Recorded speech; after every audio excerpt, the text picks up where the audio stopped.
Hello, hello, hello. Yes, I am wearing a headset. Yes, this is a new camera angle. And yes, I should have made this video a few days ago, but I'm doing it now, so here we are.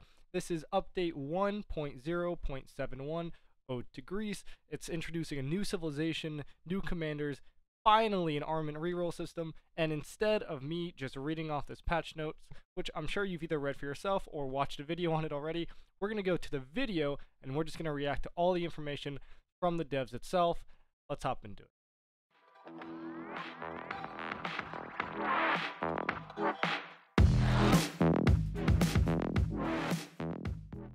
Alright, and here we are. So this is the video on the official Rise of Kingdoms YouTube channel, update 1.0.71, the Greece civilization.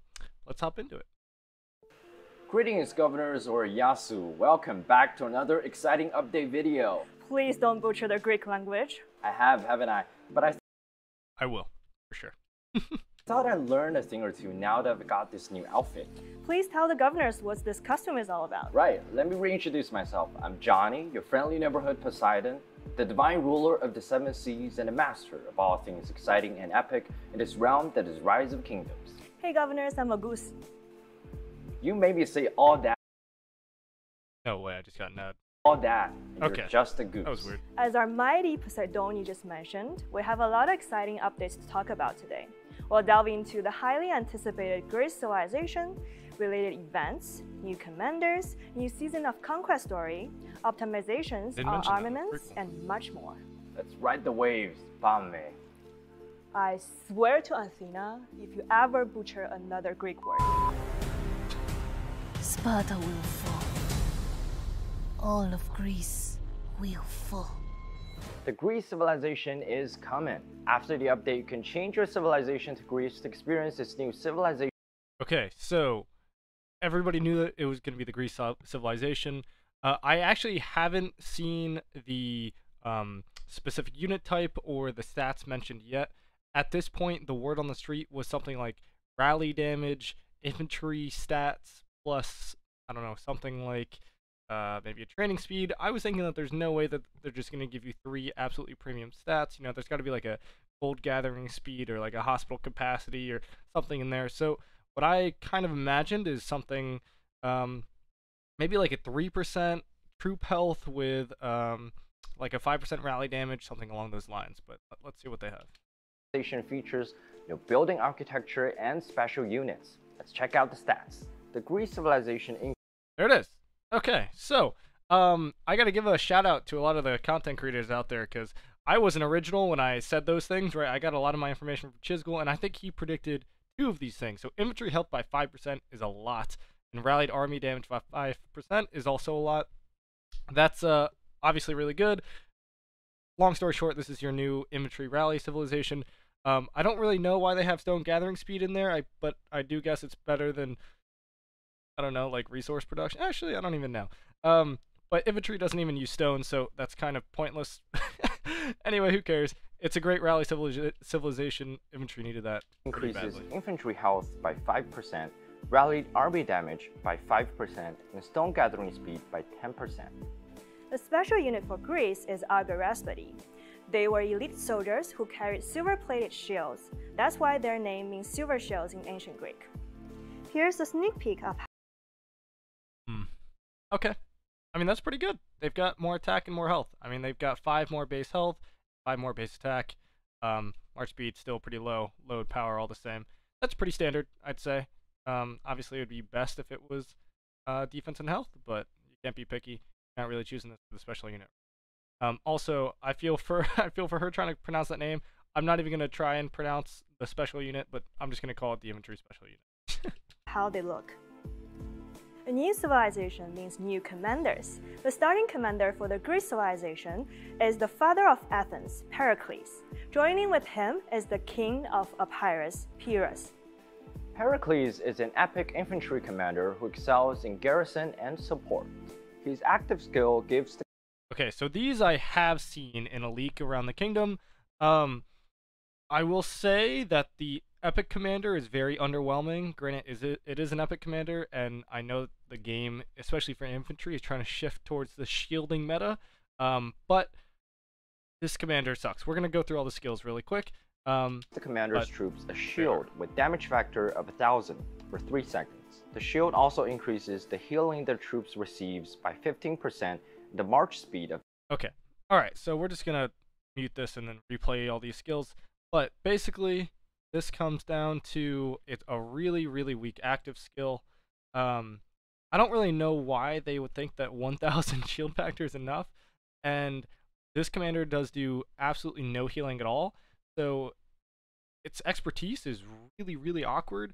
I mean, the march speed is nice, but like it only lasts for 3 seconds. I don't know. You could have like a Pericles primary with Richard the First and get some synergy there in like KVK 1, but even still, this is really underwhelming. And if we hop forward to the second skill, this is pretty standard for epic commanders. It's 20% of stats, nothing special. This is a nice skill, 10% more damage. But would I rather use Sun Tzu as my garrison when I'm defending my city? I'm a young player, yeah. Because Sun Tzu reduces all damage taken by 10% and gives infantry health as one of its skills. It's just better than this when you think about the total stat swing. And then this last skill here is, I guess, a little bit of anti-swarm, but normal attack for 3 seconds on a cooldown. Again, not very great. It's not a debuff, like, it's not a proactive debuff, meaning you're not applying it to the enemy. They're basically hitting you, and it's being applied that way. All in all, it is an epic commander. You can't really expect much, but I did expect something better than this. Anyway, like the last commander, Imhotep, for the Egypt civilization, is actually very, very strong, especially in Canyon. I don't think that this commander is going to be relevant in any stage of the game, early game, obviously. We're going to see the active skill here. Kind of overwhelming, just a little green shield. So I'm going to turn the volume back on, and we're going to go see the legendary commander. Pyrrhus is a legendary infantry commander, excels at versatility and defense. His active skill deals at most 1400 direct damage to a target troop and increases the normal attack damage of this commander's troop by 20% maxed for 3 seconds. Pyrrhus can be acquired through go. Wow, okay. So, again, I've already seen the commander skills for this commander, and I will say, this is a fantastic early game commander, okay? We just saw Thutmose release like a year ago. It has AoE, so I will say that in the open field, maybe Thutmose is a little bit better than Pyrrhus. Sorry, I already forgot how they pronounce the name. But the meta for KVK2 will include this guy, I promise you. I am a KVK2 nerd in a sense that I spend way too much time thinking about the ideal 5 march, the best commanders, each situation, whether it's rally, garrison, and this guy will be part of the meta infantry rally. It's going to be Alexander the Great primary with Pyrrhus secondary. I think it's going to be very standard. It's got a lot of shield synergy. Alex the Great obviously provides a lot of shields. And this guy's damage factor, while for us Season of Conquest players seems pretty low, 1400 plus an extra normal attack damage, which counts as counterattack damage, by the way, is really good for an early game commander. So real quick, it has 1400 damage factor and increases normal attack damage by 20%. Really good. I skipped a little too far there. And then this skill is great. I mean, this skill is crazy, crazy. I also want to say the amount of normal attack damage that this commander is doing is really wild. So you get 10% increased health, a little bit, but still good. 50% increased march speed, fantastic march speed. And outside of Alliance territory, commanders deal 20% more normal attack damage. So if you add this with his primary skill, or his active skill, you're looking at 40% increased normal attack damage, right? Which is also counterattack damage, let me remind you. So that's a lot of normal attack damage. Then you've got his third skill, which is 20% increased attack while on the map. Again, this is not in a resource node or garrisoning. And then has a chance to gain a shield when it's attacked. This is basically just a lucky coin proc, 10% chance for 500 damage factor. The skill really isn't great. 20% attack isn't fantastic, but the shield synergy is really nice when you look at its next skill, which is 20% less skill damage, which is really, really, really good. And when it has a shield, their troops deal 10% more damage. 10% more damage is a lot. So when you think about the Alexander the Great was Pyrrhus secondary, you're going to have Alexander the Great proc a shield, which increases the damage done by 10%, and decreases or increases damage taken by the enemy by 30%. So you're looking at a 40% damage increase swing, and with the expertise, which they showed for about half a second, so I missed it. With the expertise, when they are hit with a normal attack, it has a chance to reduce the attack of troops that are attacking you by 30%. So this commander is kind of similar to Thutmose, does a lot of normal attack damage swing. So in the early game, at least, this commander will do really, really well and have really high white numbers compared to the target that it's attacking. I think that this is going to be an obvious inclusion in your KVK1 and KVK2 lineups. This is not the video for it, but I would definitely include this commander in my what to bring in a KVK2 best murder ball. Lastly, unless the relic is announced very, very soon, I don't imagine that this commander is going to be crazy for the open field in Season of Conquest, bar any ridiculous museum buff. Granted, Thutmose, if you see my last video, which is actually Thutmose testing, was very good, and this commander could be very good, but the lack of AoE does hurt it a good bit. So anyway, I'm really excited for new commanders. I always like theorizing about the early game because I have friends who are just starting the game, and then I myself will eventually, I cancel my current plans to go back anytime soon, but I will eventually go back to a KVK2, and knowing what's the best of the best there is really exciting for me. So anyway, we're going to continue on. Golden chests, the expedition shop, daily special offers, and card king. Also, I just want to point out that that active skill looks exactly like Flavius's, but without the shield. You know, it's like, you know how Flavius gets that you know what I'm talking about, you know, where it's the same kind of spears into the one thing, but he only has one spear. Anyway, whatever. And let's take a look at some of the Greece event series. Log in for 7 days to gain Purus in the Signing Spoils event. Complete side quests in the Paean of Olympus event to redeem rewards in the Aegean Blooms event. The special Greece city theme, Sacred Sanctuary. So that's pretty standard. There'll probably be like a little recharge with all that stuff. No 7k gem event, unfortunately, but that's fine. I really don't understand why they came out with a Cav Health Civilization theme when, or not civilization theme, city theme, when it's all about infantry, but whatever. The actual combat stats itself for this are really, really good. You've got Cav Health 5% minus Archer attack. So if you're a Cav main and you're using 2 Cav marches in the open field and you're free to play, this is a very, very, very good skill. Can be obtained in the Hellenic Epic event. It increases cavalry health for 5% while decreasing archer attack for 5%. We also have a special community event prepared for all the creative governors. Share any original content created by you which are related to this update to win exclusive Leonidas statue. Hey, I'll take it. A new season of Conquest Story, Storm of Stratagems, is coming to Rise of Kingdoms, and you will have the chance to take part in the Pioneer event. Okay, so I know that they go ahead and show all this. I'm actually going to skip this part of the video, or at least not comment on it, because just from this video alone, I can't tell you nearly enough to be like an overall guide on the new Pioneer KVK event. Long story short, there's a new KVK event that seems like you'll be able to pick your opponents and your teammates kind of like KVK 3 and Nile KVK. It looks really interesting. We're going to go through it here. Introducing new kingdom classes and free team-up features. Registered kingdoms will be divided into S, A, B, C, or D class. I will also say they are finally adding the S tier, which is probably going to be Imperium. No more just A being a large A or a small A. It's just going to be Imperium and A seed, which is very nice. As based on power, kingdoms can team up before entering the Lost Kingdom. In the new stratagem system, you can equip a variety of stratagems for permanent buffs for you and your troops. Again, this is really cool. I have to play the KVK to give you guys a guide on exactly how this works. But you're going to see, you're going to be able to go into this stratagem era and just add a bunch of skills onto these commanders that you're using.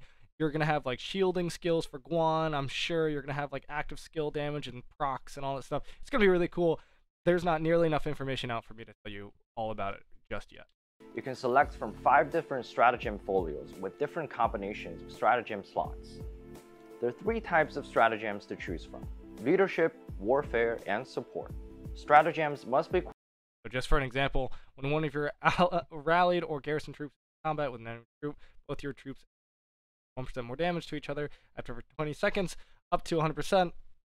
Basically, this means that if you're able to keep your garrison or rally full and they're not, then this is a good skill to take. But again, these are all like really cool. I have no idea what all these do. Anyway, it's going to be exciting to find out. Equip to a slot that matches their type. Mix and match to fit your playstyle. Earn stratagem points through Bastion quests to change equip stratagems. In addition, you will be able to turn your Alliance flags into Alliance arrow towers. Arrow towers will automatically attack non-allied cities within range, reducing war durability without causing casualties to garrison troops. I believe that was in another KVK that was announced 2 KVKs ago. I haven't played it yet. I forget the name off the top of my head. I think that they were actually pretty good. It's a little positional advantage that makes it so that enemies who random port can't just stay right next to your territory the whole time. If you can't rally them because they're super big, it just damages their walls over a certain amount of time and then forces them to... Whenever your coalition is targeted by an enemy rallied army, you can launch a counter rally against them. Cool. Counter rallied army will immediately set out once it has reached its troop capacity and all participating troops have arrived. So I did hear about that as well, and that is a really interesting dynamic because one of the worst parts about the counter rally meta now is that when an enemy launches their rally attack, say that it only takes them 20 seconds to hit your flag or your support or whatever you're doing, and then your rally attack has to wait 4 minutes from when they launch. So they already have 4 to 5 minutes of actual combat against your garrison before your counter rally gets there. This will make it so your counter rally is going to be able to launch and then depart within, I mean, maybe 10 to 15 seconds, depending on how close everybody is to the city. I really like this change. I kind of hope that it would be universal for counter rallies only. I really like that. And it's time to talk about the Armament Transmutation function. Yes! Transmuting an armor... Also, can we just... It's time to talk about the Armament Transmutation function. How many bundles do they have, huh? Look, how many bundles have they bought? How many double inscribed legendaries are they going to have? Anyway, I wish my inventory looked like this. It doesn't. Transmuting an armament rend. But this is awesome. This is really cool. This took way too long to get into the game, but I'm glad it's finally. Randomizes attributes without changing description. You can lock 1 or 2 attributes to prevent randomization. The number of attributes you've locked will affect the number of transmutation stones needed. This is also really, really, really, really good. I saw a leak for this transmutation stone, and in the leak that I saw, this was going to cost 500 of this currency for 1 stone, okay? So, as someone who has not really bought a lot of armament bundles, I only have maybe 700 of this saved up, and I was thinking, I'm gonna be able to buy 1 of these, right? And it's gonna be a long, long grind. And honestly, because of Lilith's recent policies, it wouldn't surprise me if they had something that expensive.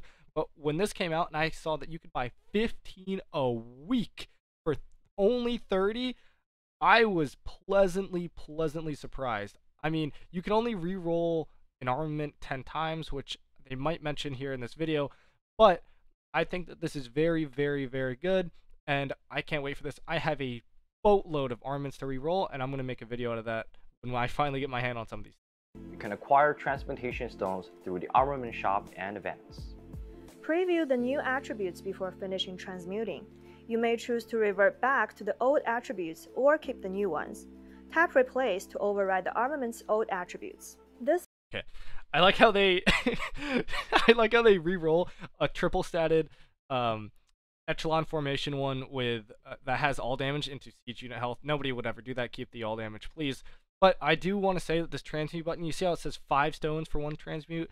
I want to be clear that if you're re-rolling all 3 stats, it's only going to take 1 transmutation stone. If you're going to re-roll 2 stats and lock 1, so you see how this little lock button up here, it's going to cost you 1 stone. Or sorry, if you lock 1, it's going to cost you 3 stones, and if you lock 2, it's going to cost you 5 stones. This feature is only available for inscribed legendary armaments, and each armament can only be transmuted up to 10 times. Before we end today's video, we have some wonderful news for our content creators. If you like to create videos, fan arts, or guides, now is the time for you to join our official Rise of Kingdoms content creator program. Okay, great. I might do that. We'll see. But that pretty much wraps up the video, guys. Again, this was hugely important update. I can't wait for this armament reroll system. In fact, I might make a short or something later on to show you how many armaments I have that are like double inscription. One stat is 3.5%, and then the other two are like gold gathering speed and march speed or something. So I'm really excited. This launches, I think, on the 11th of July, so really, really soon. In fact, what is today? Today is the 6th, so 5 more days. There's a lot going on. I'm really excited. I've probably said I'm excited like 20 times. It's because I am, or that I just had pre-workout and worked out. One of the two. But anyway, let me know what you guys think. Again, it's going to be a really fun month for me. Our KVK is going to start at the end of the month. This, the holiday bundle and all this stuff should drop soon, and there's just going to be a lot going on. Sorry, my head's all over the place. Anyway, thank you guys for sticking around. I hope you guys enjoyed this video, and I will see you on the other side.